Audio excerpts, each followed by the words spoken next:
Moshe Dayan, Yitzhak Rabin, Uzi Narkis, autant de noms associés à la victoire militaire israélienne en 67. Mais si je vous disais que le roi du Maroc, Hassan II, avait aussi contribué à la victoire éclair de l'État hébreu.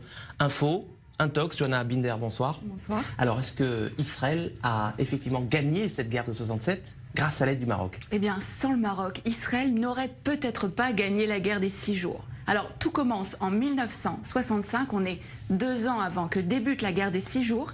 Les grands leaders du monde arabe se retrouvent à Casablanca. C'est le 3e grand sommet de la Ligue arabe. Alors, vous vous en doutez, le Mossad ne fait pas partie de la liste officielle des invités, mais il est là et il va recueillir des informations cruciales.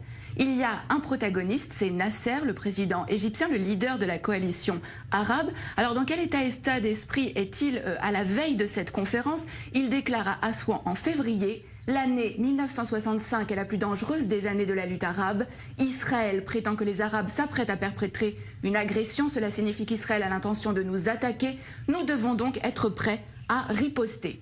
En septembre, donc quelques mois après, a lieu ce sommet de la plus haute importance. À l'ordre du jour, l'état des forces armées des pays de la Ligue arabe, avec cette question: sont-ils prêts à faire la guerre contre Israël? L'autre homme clé de cette histoire, c'est Hassan II, le roi du Maroc. Il va permettre aux renseignements israéliens de connaître ses ennemis. Et c'est à ce moment-là que le Mossad va donc entrer en action. Oui, absolument. Le Mossad va donc préparer cette opération en amont de la conférence.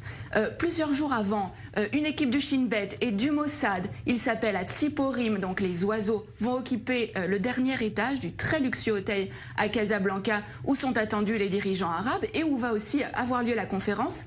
Mais la veille de ce sommet, Hassan II est pris de panique et il somme les agents israéliens de quitter l'hôtel. Mais au terme de cette conférence, il va livrer aux agents israéliens l'enregistrement complet de cette conférence. Hassan II a tout enregistré en secret. Il n'a pas confiance dans les invités de la Ligue arabe. C'est à peine croyable. Mais qu'est-ce que les Israéliens vont bien pouvoir découvrir sur ces cassettes? Alors, les enregistrements vont révéler qu'il est question de créer un commandement arabe unifié pour mener les hostilités contre Israël. Et le point crucial, c'est que les rangs arabes sont profondément divisés. On va pouvoir entendre des échanges extrêmement vifs entre Hussein de Jordanie, mais aussi Nasser. Et alors, ce qui est vraiment important, c'est que les nations arabes vont vraiment révéler leurs faiblesses. Elles ne sont absolument pas préparées pour une guerre contre Israël. Et c'est vraiment sur la base de ces informations-là que Tsahal va lancer les premières opérations de la guerre des 6 jours en 67. Alors voilà un dirigeant arabe sunnite qui est censé être solidaire de ses homologues arabes. Pourquoi Hassan II a-t-il fait ce choix? Qu'est-ce qui l'a motivé? Alors, ce qu'il faut savoir, c'est qu'avant déjà ce sommet, le Maroc et Israël entretenaient déjà des relations stratégiques. Hassan II avait accepté que des juifs marocains émigrent vers Israël, en échange de quoi Israël fournissait une aide logistique au Maroc, notamment en formant ses militaires.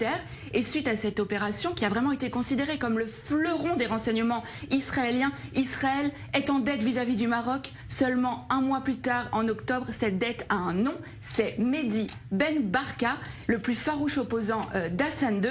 Le Mossad participe à l'opération Baba Batra. L'objectif, c'est faire disparaître absolument Ben Barka, Baba Batra aux initiales donc de Ben Barka, mais c'est aussi le nom d'un traité du Talmud. Le Maroc a donc été un allié indispensable à Israël dans la guerre des 6 jours, même si, on le voit bien, aucun cadeau n'est gratuit.